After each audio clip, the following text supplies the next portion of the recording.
mendatangi kantor Kejari Aceh Jaya. Kedatangan para warga dari desa tersebut untuk mempertanyakan terkait dengan kegiatan pelaksanaan replanting yang hingga saat ini belum selesai. Puluhan warga dari desa Alu Meraksa, Kecamatan Tenoa melakukan unjuk rasa ke kantor Kejari, Kabupaten Aceh Jaya.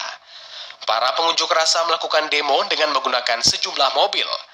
Para warga yang melakukan demo hari ini merupakan perwakilan penerima lahan dari program replanting yang diberikan oleh pemerintah. Dalam orasinya, pendemo membentuk sebuah spanduk dengan berbagai tuntutan seperti mosi tidak percaya kepada Kejari Aceh Jaya.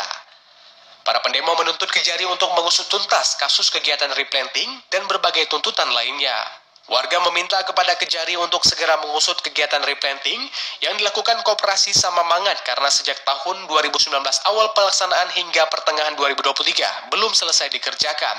Penanggung jawab orasi Tengku Husaini menjelaskan, kedatangan para warga ke kantor Kejari Aceh Jaya untuk menuntut hak para warga yang telah dibantu oleh pemerintah dalam program replanting.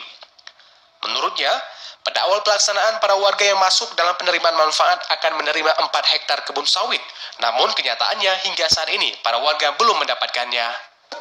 Kedatangan kami dari Desa Alu Meraksa ke Kejari ini, kami menuntut hak kami sebagai masyarakat Desa Alu Meraksa yang pernah dibantu oleh pemerintah untuk replanting sawit yang dikelola oleh Koperasi Samamangat.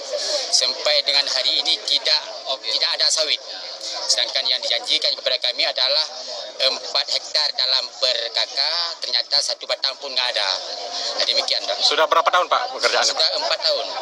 Selain menuntut hak dan pengusutan kegiatan replanting, warga juga meminta kepada Kejari untuk mengusut atas oknum pejabat Kejari yang telah mengancam kepala desa terkait penyelesaian kasus replanting. Pendemo juga mendesak Kepala Kejari Aceh Jaya mundur jika tidak dapat menyelesaikan kasus replanting di Desa Alu Meraksa. Dari Aceh Jaya, Musliadi, TVRI Aceh melaporkan.